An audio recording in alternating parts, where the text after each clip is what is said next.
7.2 question number 5 कहता है कि वह अनुपात ज्ञात कीजिए जिसमें बिंदुओं ए और बी को मिलाने वाला रेखाखंड एक्स अक्ष से विभाजित होता है। इस विभाजन बिंदु के निर्देशांक भी ज्ञात कीजिए। इसका मतलब है क्वेश्चन सेम है, 4 नंबर जैसा ही है, अनुपात ही निकालना है। अंतर यही है कि ये जो बिंदु है, जो बिंदु विभाजित कर रहा है ये बी रेखाखंड को, वो बिंदु कहाँ पर है? एक्स अक्ष पर है।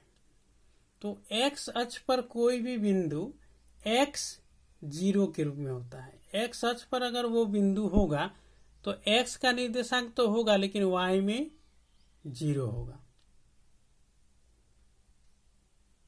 तो एक्स अक्ष पर कोई भी बिंदु किस रूप में होगा? x, 0 के रूप में। उसी तरह से अगर कोई बिंदु y अक्ष में है तो y अक्ष पर अगर होगा तो 0y के रूप में होता है। जैसे ये x अक्ष है,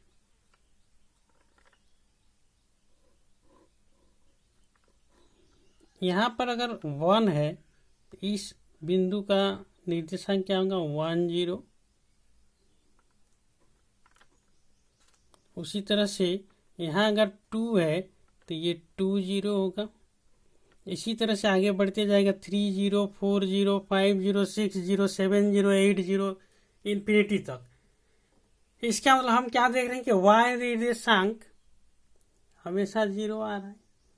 एक्स अक्ष पर कोई भी बिंदु होगा उसमें y हमेशा 0 होगा।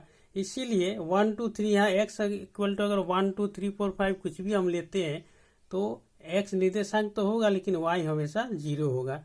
इसीलिए हमने कहा है कि x निर्देशांक x अक्ष पर कोई भी बिंदु x 0 के रूप में होता है।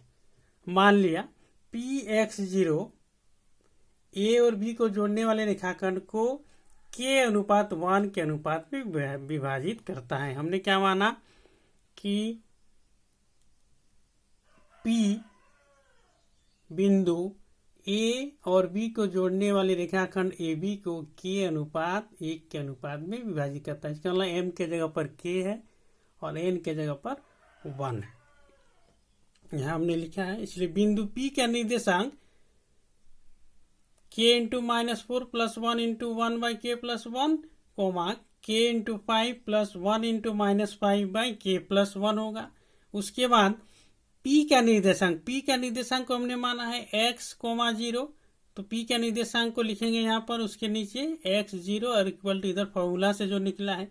इसके बाद x निर्देशांक को x के साथ बराबर करेंगे और y निर्देशांक को y के साथ बराबर करेंगे तो आएगा 5k minus 5 by k plus 1 equal to 0। इधर वाला हम नहीं लेंगे x वाला, क्योंकि यही से हमको जो 0 है यही से हमको मान मिल जाएगा।